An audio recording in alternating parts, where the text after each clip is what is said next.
ফুলপুরের আব্বাস নামে সেদিন বলে গেছে মাজুমপুরের ছেলেরা আমাদেরকে মেরেছে, আমি ওখান থেকে যাব, যদি আমাকে আটকায় জুতোর বাড়ি মারবো। তোর কপাল বলো খালেক মোল্লা সেদিন বাড়ি ছিল না, যদি বাড়ি থাকতো উল্টো জুতোটা আব্বাস তোর মুখে কি করে মারতে হয় পশ্চিম বাংলার মানুষকে আমি দেখে দিতাম। আমি তৃণমূল কংগ্রেসের কর্মী, আমি অভিষেক বন্দ্যোপাধ্যায়ের নেতৃত্বে চলি।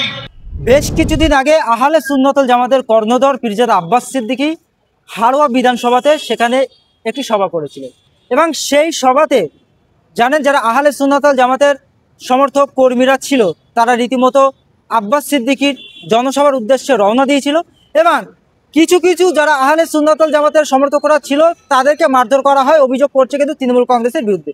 হ্যাঁ, এবং সেই মঞ্চ থেকে পীরজাদা আব্বাস সিদ্দিকী তিনি বলেছিলেন আমি আবার এই রাস্তা দিয়ে যাব।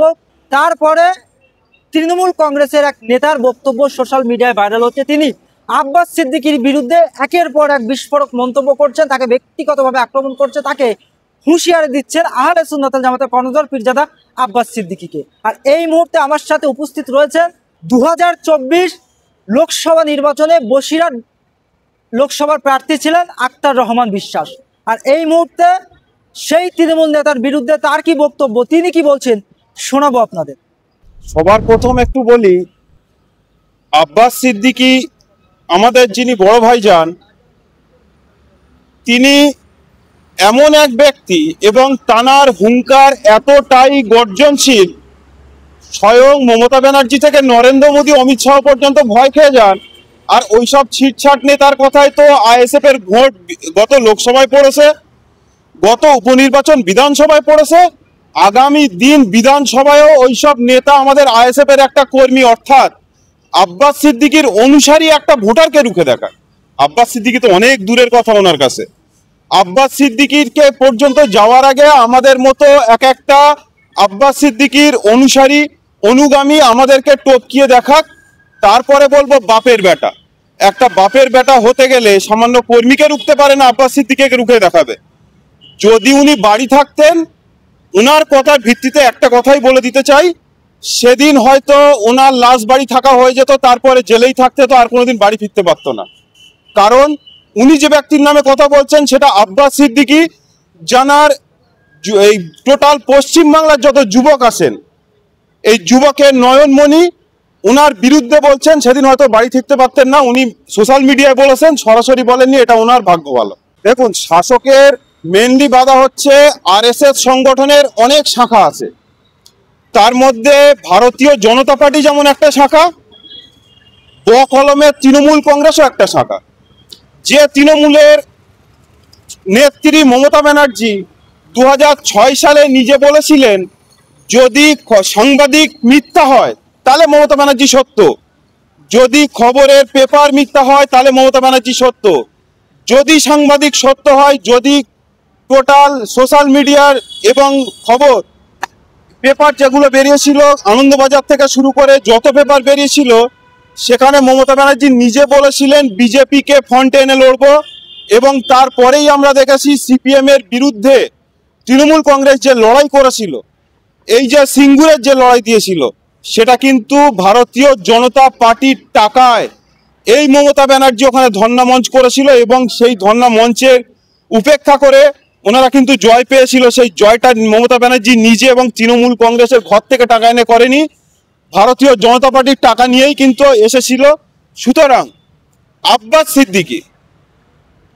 সিদ্দিকী যে পথে হাঁটছে সেই পথটা হচ্ছে এই রাজ্যবাসীকে, এই দেশবাসীকে একটা কথা বোঝাতে চায়, যেখানে দাঙ্গা নয়, যেখানে একে অপরের সাথে হিংসা নয়, আমরা সবাই একত্রিত হয়ে যে যার ধর্ম পালন করে, শিক্ষা থেকে শুরু করে হসপিটাল থেকে শুরু করে আমরা প্রত্যেকটা উন্নতিকে এগিয়ে নিয়ে যাই।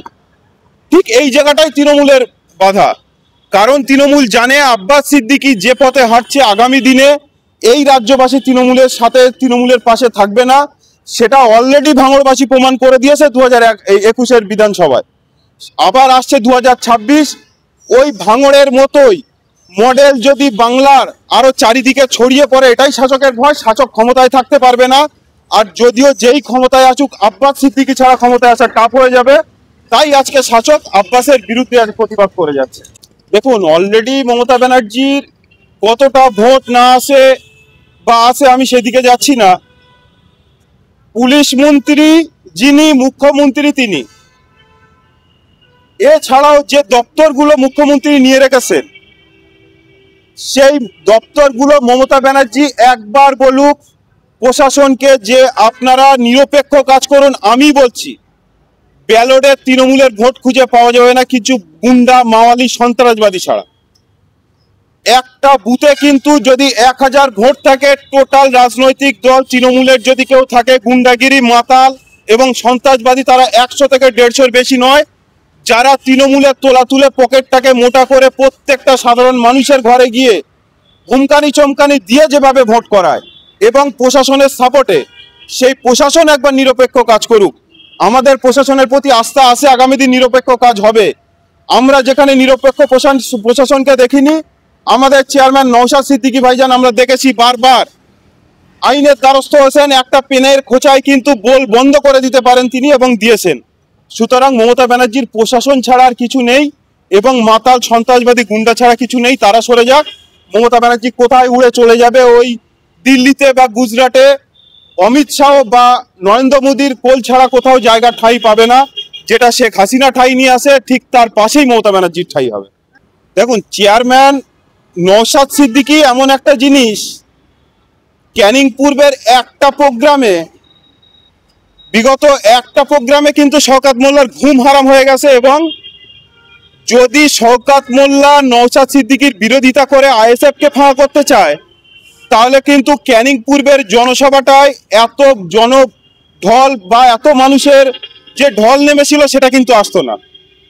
আমরা প্রমাণিত, নওশাদ সিদ্দিকী, ভাঙড়ের মানুষ নওশাদ সিদ্দিকীকে বিধানসভায় পাঠানোর কারণে নওশাদ সিদ্দিকীর জন্য টোটাল বাংলাবাসী চেয়ে থাকে। মতুয়া আদিবাসী থেকে শুরু করে হিন্দু মুসলিম প্রত্যেকটা পিছিয়ে পড়া বর্গের মানুষ একটা চেয়ারম্যানের দিকে তাকিয়ে থাকে, যিনি বিধানসভায় নিজের গলাটা ফাটান ওই ভাঙড়বাসীর জন্য।